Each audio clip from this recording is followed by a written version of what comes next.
Hello, मैं हूँ हरप्रीत। आज हम बात करेंगे स्पीच थेरेपी से रिलेटेड एक्टिविटीज़ के बारे में। स्पीच थेरेपी अगर आपका बच्चा बिल्कुल ही बोलता है, नॉन वर्बल है या फिर अगर आपके बच्चे को स्पीच डिले है, इन दोनों ही केसेस में आपके बच्चे को स्पीच थेरेपी की बहुत ज़्यादा ज़रूरत है और उसके लिए घर पर हमें किस तरह से उसे स्पीच थेरेपी देनी है, आज इस विषय में जानेंगे और जानेंगे कि वो क्या चीज़ें हैं, वो क्या गलतियाँ हैं जो हम अक्सर करते हैं जब हम बच्चे के साथ में स्पीच पर काम करते हैं। फर्स्ट चीज़ जो हमें करनी है वो ये है कि जब हम बच्चे के साथ बोल रहे हैं तो वर्बल कम रहिए। आप बहुत ज़्यादा कई बार बोलते हैं, जैसे कि हमने क्वेश्चन भी खुद किया और आंसर भी खुद ही किया है। जैसे कि हम बोलते हैं कि देखो ये क्या है, ये बॉल है। अब हमने क्वेश्चन भी खुद किया, आंसर भी किया है, तो इस वजह से बच्चे पर कई बार वर्बल ओवरलोड, बच्चे कभी भी फिर एक वर्ड पर वो फोकस नहीं कर पाते हैं।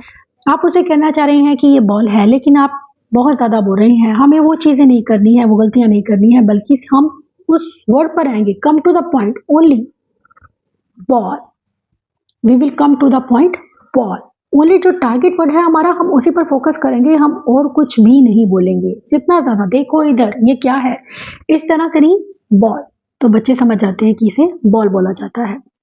एक और बड़ी मिस्टेक करते हैं, जब हम हमारा बच्चा वर्बल भी है तब भी ये स्ट्रेटेजी आपको वर्क करेगी कि जब हम बच्चे से पूछते हैं कि आपको क्या खाना है, मैंगो या बनाना।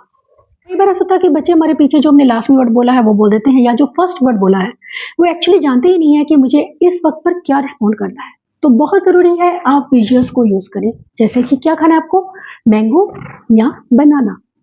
ये बच्चों के लिए बहुत ईजी होता है, क्योंकि उसमें देखते हैं तो वो क्लियर रहते हैं कि उन्हें क्या लेना है, और बच्चा आपका शायद पॉइंट भी कर दे अगर वो पॉइंटिंग जानता है। अगर नहीं जानता है तो वो देखता है तो बोलकर भी सही बता सकता है, क्योंकि जब चीज़ें बच्चे के सामने आप क्लियर रखती हैं, विजुअल्स को यूज़ करते हैं, तो डेफिनेटली बच्चों में बोलने के चांसेस बढ़ते हैं। और अगर आपका बच्चे को वर्बल स्टीमिंग भी है तब भी कई बार बच्चे आपको आंसर नहीं करते हैं इस चीज़ का। आपको ये चीज़ें, विजुअल्स आपको हेल्प करते हैं एक सही आंसर बच्चों से लेने में। ये चीज़ होती है कि हम लगातार बोलते जाते हैं कि देखो ये क्या है, ये ग्लास है, देखो ये क्या है, ग्लास।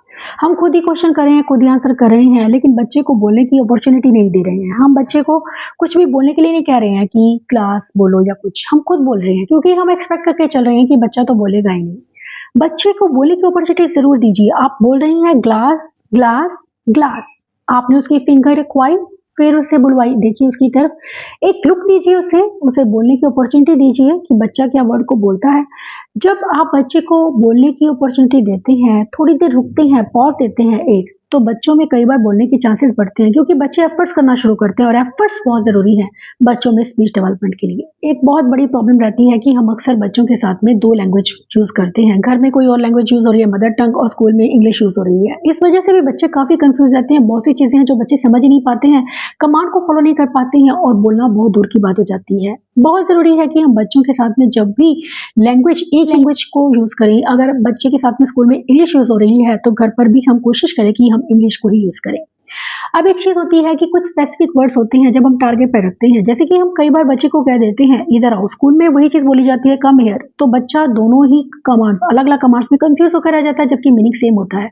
इस वजह से बच्चे कई बार अंडरस्टैंड भी नहीं कर पाते हैं, बोलना मुश्किल हो सकता है। ऐसे में बहुत जरूरी है कि हम बच्चों को वही कमांड दें जो स्कूल में अक्सर बोली जाती है, कम हियर, तो घर पर भी आप कम हियर ही बोलेंगे, इधर आओ नहीं बोलेंगे। इसके साथ ही कई बार हम एक चीज को, पानी को हम कभी, कई बार वाटर बोल रहे हैं, कभी कुछ बोल रहे हैं, तो ये चीजें हमें अवॉइड करनी है। बच्चों के लिए कंफ्यूजन जो है उसको कम कर दीजिए। जितना आप बच्चा आपका सॉर्टेड रहेगा, उतना ही इसके बोलने के चांसेस ज्यादा रहेंगे। नेक्स्ट चीज जो है कि हम बच्चे को बोलने की अपॉर्चुनिटीज नहीं देते हैं, हम एंटीसिपेट कर देते हैं उनकी चीजें। उन्हें कुछ चाहिए खाने के लिए, पहले उनके मांगने से पहले हम उनको खाना दे देते हैं। उन्हें पानी की जरूरत है, हमें लगता है कि उसे प्यास लगी है तो हम पानी देते हैं। बच्चा थोड़ा सा रोने लगता है तो हम उसे कुछ ना कुछ उसके सामने रख देते हैं कि बच्चे को भूख ना लगी हो। ये होता है कि हम एंटीसिपेट कर रहे हैं, हम समझ रहे हैं कि हमारा बच्चा क्या चाह रहा है और हम उसे दे रहे हैं। नो डाउट कि मदर एक बच्चे को बहुत अच्छे से समझती है, लेकिन बहुत जरूरी है ऐसे में आपको अपने बच्चे को बोलने की अपॉर्चुनिटी देना, कुछ ना कुछ उसे बोलने के लिए बोलना, कि अगर आप पानी लेकर आए हैं तो उसे बुलवाने की कोशिश करना। ऐसे ही पानी दे देना गलत है, क्योंकि जब आप बच्चे से बुलवाने की कोशिश करते हैं तभी बच्चा बोलेगा। अगर कोई चीज उसे ऐसे ही आप दे रहे हैं, कई बार बच्चे बोलते भी हैं, बोलना चाहते भी हैं, लेकिन वो बोलते ही नहीं है, क्योंकि उन्हें बोलने की जरूरत ही महसूस नहीं होती। इसके साथ ही बहुत जरूरी है, बच्चों के जब सेशन आप बच्चे के साथ कर रहे हैं तो फन एलिमेंट को जरूर ऐड कीजिए। फन एलिमेंट का मतलब है कि आप बच्चे के साथ खेल खेल में उसके साथ स्पीच थेरेपी करेंगे, जैसे कि मम्मा, मामा, देखो मम्मा, आप खुद पॉइंट करें, मम्मा। इससे जब आप मा, मा। मुंह को जब आप करें एग्जैजरेटेड, आपके जो वर्बल क्यूज हैं या आपका विजुअल क्यू है या आपका जो ऑडिटरी क्यू है, कोई भी जो आप क्यू दे रहे हैं वो एग्जैजरेटेड, आपके जो फेशियल एक्सप्रेशन है वो ऐसे होने चाहिए कि बच्चा आपको देखे।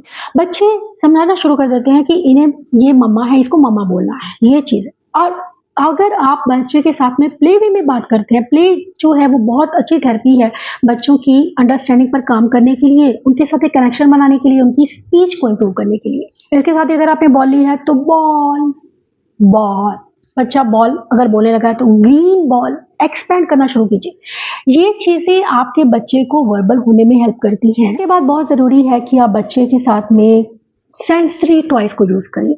टॉयज तो हमने यूज किए, हम सेंसरी टॉयज को भी यूज करेंगे। सेंसरी का मतलब है कि आप बच्चे को क्ले दे रहे हैं, मान लीजिए क्ले भी यूज कर रहे हैं, तो इस तरह से उसे करके बताइए। स्क्वीज, इससे आप बच्चे को एक नया वर्ड सिखा रहे हैं। स्क्वीज, आप ये नहीं बोलेंगे देखो मैं क्ले को स्क्वीज कर रही हूँ आप भी करो, ऐसा कुछ नहीं। स्क्वीज आप उसके हाथ में देंगे, देखिए बच्चा बोलता है कि नहीं, अगर नहीं बोल रहा है तो आप खुद बोलिए स्क्वीज।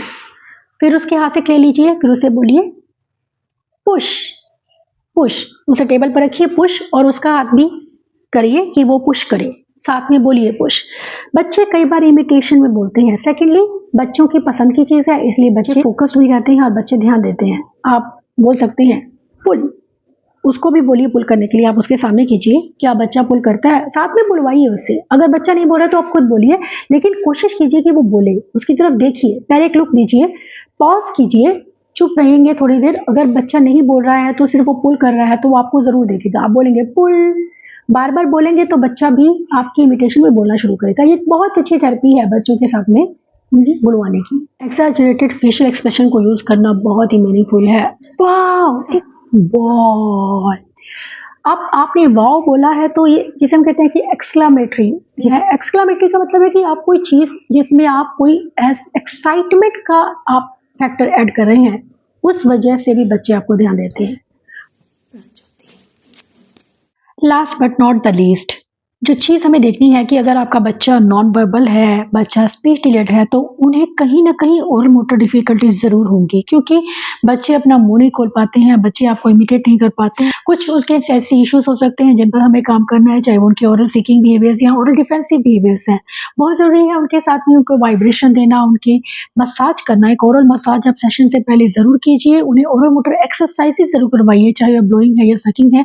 लेवल को थोड़ा आगे लेकर चलिए। ऐसा नहीं है कि हम ब्लोइंग करवा रहे हैं तो बच्चे को यहीं पर करवा रहे हैं और अगेन अगेन बच्चा कर रहा है फिर वही रिपीट करा रहे हैं। आप थोड़ा सा हाथ को आगे रखिए और आगे कर दीजिए, डिस्टेंस से उसे ब्लो करवाइए। इसी तरह से सकिंग के लिए आप बच्चे को थिक चीजें दे सकते हैं। अगर पानी बच्चा ले रहा है, जूस ले रहा है, तो आप उसे मिल्क शेक या फिर आप उसे खीर वगैरह दे सकते हैं।